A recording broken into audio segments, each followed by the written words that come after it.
안녕하세요. 오늘도 말씀을 통해 은혜를 나누는 시간입니다. 오늘 함께 묵상할 말씀은 마태복음 14장. 예수님과 베드로가 물 위를 걷는 이야기입니다. 이 이야기는 우리의 믿음과 두려움에 대해 이야기합니다. 삶의 폭풍 속에서 우리가 어떻게 예수님을 바라봐야 하는지, 우리 믿음이 흔들릴 때 어떻게 해야 하는지, 오늘 말씀을 통해 함께 나누겠습니다. 그럼 이제 말씀 속으로 들어가 보겠습니다. 마태복음 14장 22절에서 33절까지의 말씀입니다. 함께 읽겠습니다. 이 본문은 오병이어 기적이 일어난 직후의 사건입니다.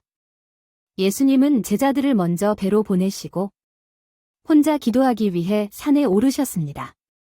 갈릴리 바다는 밤이 되자 폭풍으로 거칠어졌습니다. 제자들은 밤새 바람과 파도에 맞서 고생합니다.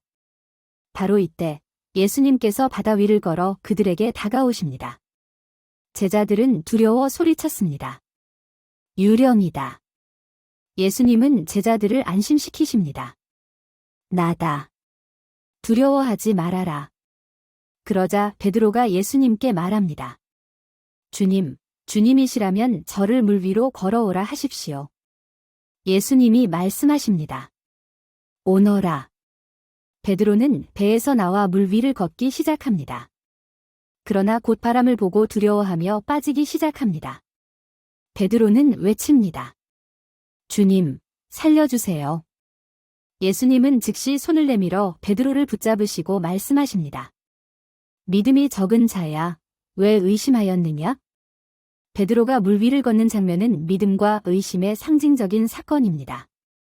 처음 베드로는 예수님을 보았고 말씀을 들었습니다. 예수님의 말씀을 믿었기에 배 밖으로 발을 내딛었습니다. 그 믿음의 첫걸음으로 그는 놀랍게도 물 위를 걷습니다.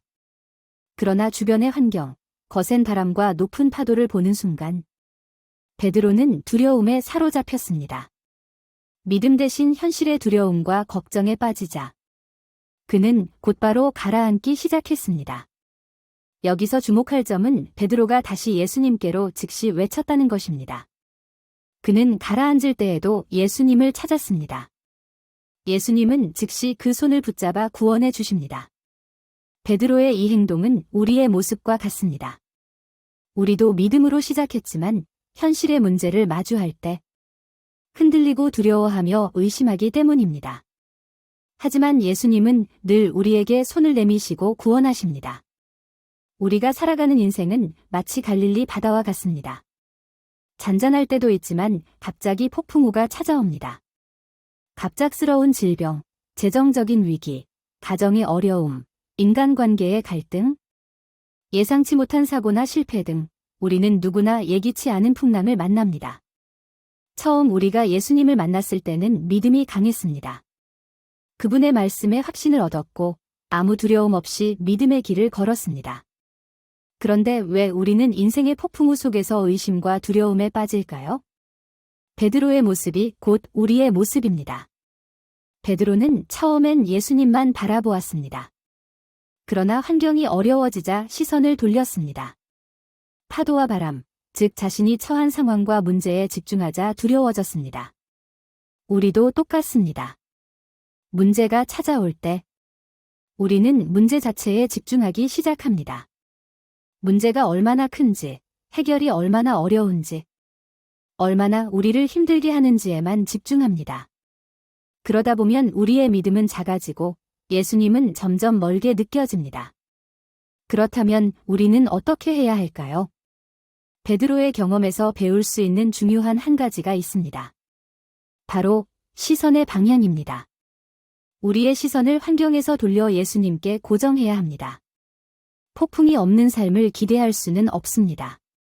하지만 폭풍 한가운데에서도 예수님을 바라보면 상황은 달라집니다.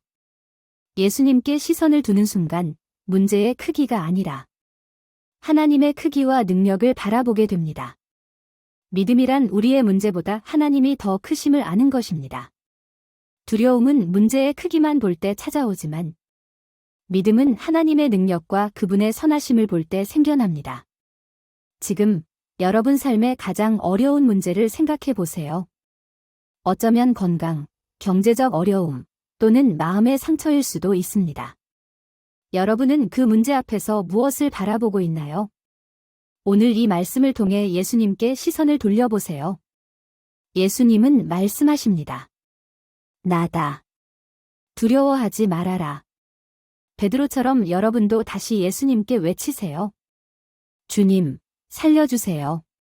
주님은 절대로 외면하지 않으십니다. 즉시 손을 내미시고 여러분을 붙잡으실 것입니다. 예수님을 바라보는 믿음을 회복하면 그분의 능력과 평안이 우리 마음에 임합니다. 이것이 바로 폭풍 속에서도 우리가 누릴 수 있는 하나님의 평안입니다. 믿음은 환경을 바꾸는 능력이 아닐 수 있습니다. 그러나 믿음은 우리 자신을 바꾸고 그 환경을 이길 힘을 줍니다. 문제가 당장 사라지지 않더라도 예수님이 함께 하신다는 믿음이 있을 때 우리는 물 위를 걸을 수 있습니다. 오늘 여러분의 삶이 그런 믿음으로 새로워지길 바랍니다.